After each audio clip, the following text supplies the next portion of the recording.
Assalamualaikum warahmatullahi wabarakatuh. Kepada Kementerian PUPR kami ditugaskan untuk 4 fokus.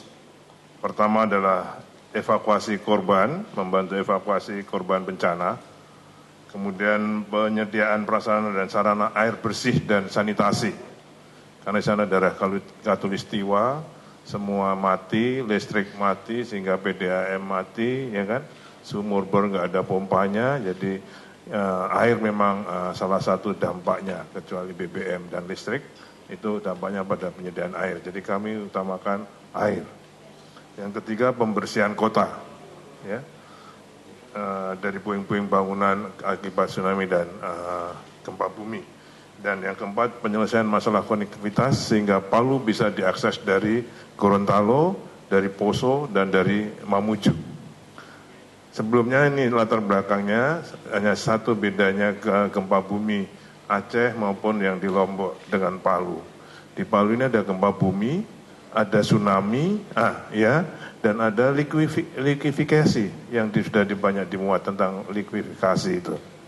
Itu di kompleks perumahan Perumnas Balaroa dan Potebo itu karena likuifikasi, sehingga tanahnya bergerak jadi lumpur, jadi pasir, dan Potebo itu airnya besar sekali keluar dari kompleks perumahan itu. Yang tadinya itu daerah perbukitan, sekarang keluar air besar sekali. Ya. Yang sedangkan yang di Balaroa ada sehingga yang ada tanah rumah tenggelam itu sudah dijelaskan di Kompas dengan baik sekali.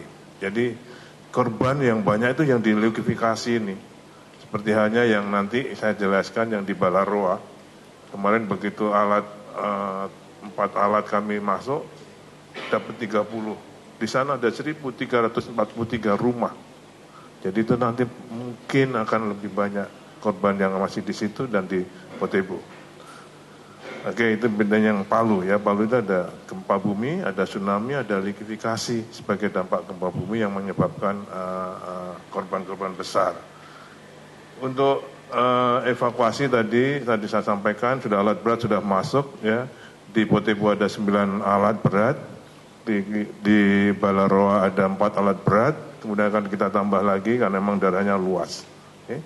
Namun demikian pada singkatnya bahwa sudah dilakukan evakuasi. Hari kemarin yang saya tungguin itu ada 30 ya. Kemudian sudah sore kita nantikan, terus hari ini mungkin akan dapat lebih banyak lagi.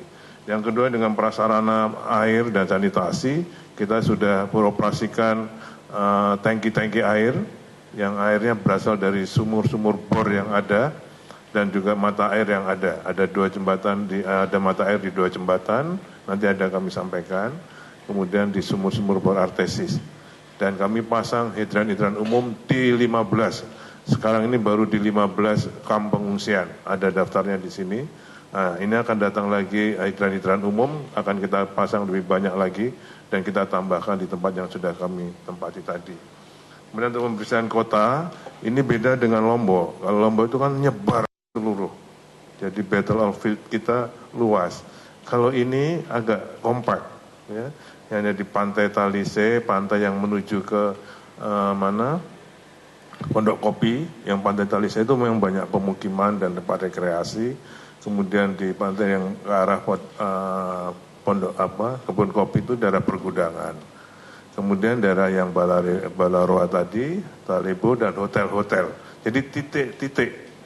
Sehingga kami rencanakan 2 minggu mudah-mudahan itu bisa kita bersihkan, kita kumpulkan satu tempat, kita bakar mungkin ya, karena itu di pantai. Supaya bersih sehingga mengurangi kesan tsunami tadi. Itu yang menyebabkan orang juga masih trauma. Kemudian untuk pemulihan konektivitas, karena pertama yang menuju ke Palu itu sudah tembus semua, ya, terutama yang di Pondok Kopi yang sekarang sedang kita kerjakan lereng, ini daerah gerakan tanah memang. Nah, dengan adanya gempa ini longsor nutup, hari pertama kan tertutup, hari kedua sudah terbuka. Kemarin saya cek juga sudah terbuka. Sehingga Palu sudah bisa diakses dari semua arah. Dari Gorontalo, dari Mamuju, dan dari Poso. Dengan kecepatan yang sama. Misalnya dari Makassar sekitar 12-14 jam. masih sama, ya, jadi sudah bisa diakses semuanya. Mudah-mudahan dengan itu apa yang disampaikan oleh Bapak Menko Polhukam tadi bisa kita lancarkan terus. Jadi itu yang sudah kami lakukan. Hari ini tim kami baru masuk ke Donggala dan ke Sigi untuk bisa dilakukan hal yang sama untuk melayani para korban gempa bumi di Palu, Sigi, dan Donggala ini. Hal yang membedakan kalau di Lombok karena itu warga masih banyak sesuai arahan Bapak Wapres, karena gempa sehingga masih banyak material rumah yang bisa dipakai sehingga yang mengerjakan warga sendiri dengan bantuan pemerintah. Tapi kalau yang kena tsunami dan kena likuifaksi tadi sudah hancur, sudah hilang semua. Sehingga itu nanti akan rekonstruksinya akan dikerjakan oleh pemerintah. Saya kira itu yang bisa saya sampaikan. Terima kasih. Baik, terima kasih Pak Menteri PUPR, Pak Basuki, memberikan penjelasan. Saudara sekalian, bencana ini kan sesuatu musibah ya, tidak kita harapkan pasti, tapi toh terjadi juga. Dan setelah bencana terjadi, maka ya di sana terdapat korban, ada penderitaan, ada keprihatinan, ada trauma masyarakat, dan kita semua tentu prihatin dan berusaha untuk membantu itu. Pemerintah pun tidak tinggal diam, segera kita telah melakukan langkah-langkah untuk meringankan ya, beban para terdampak yang ada di sana. Ya. Oleh karena itu, ya, semua usaha yang kita lakukan adalah sesuatu yang sudah cukup maksimal. Kalau di sana sini ada kekurangan, saya mengharapkan masukan itu disampaikan langsung pada kami untuk segera kita bisa koreksi. Tetapi jangan sampai justru muncul hoax-hoax ya, muncul berita-berita yang tidak benar, berita yang justru meresahkan masyarakat. Itu yang saya kira tidak enak dan tidak elok. Maka tadi Presiden telah menginstruksikan kepada Kapolri, ya, siapapun yang pada saat kita mendapatkan bencana seperti ini sedang prihatin dan memanfaatkan keprihatinan ini untuk kepentingan-kepentingan tertentu yang justru meresahkan masyarakat, ya, kita segera akan tangkap. Ya. Karena itu merupakan hal yang justru merugikan kita semua sebagai satu bangsa yang sedang melakukan satu proses membangun, terutama untuk meringankan penderitaan para terdampak dari apa yang terjadi di Palu dan sekitarnya. Ya.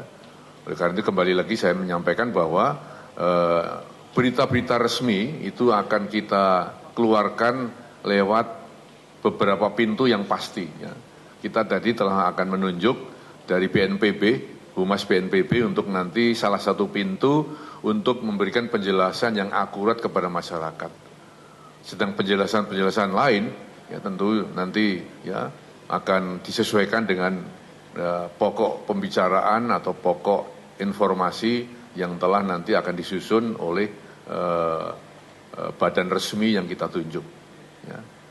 Dan sekali lagi saya menyampaikan apresiasi, terima kasih kepada teman-teman wartawan yang saya tahu tidak hanya di sini, tetapi juga di daerah terdampak banyak sekali teman-teman saudara yang bersama-sama dengan kami untuk terus memantau, mendengarkan apa yang diinginkan masyarakat, dan saya kira itu merupakan masukan yang sangat baik untuk pemerintah ya untuk meningkatkan ya, rencana dan pelaksanaan penanganan dari bencana alam gempa bumi yang ada di Sulawesi Tengah dan sekitarnya.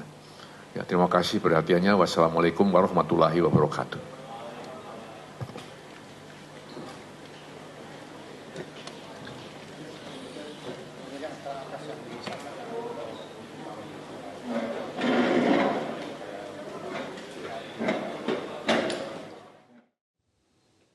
Yang menuju ke Palu bersandar di Pelabuhan Pantoloan, diturunkan dan di sana akan ditempatkan gudang yang dijaga oleh marinir dan Polri.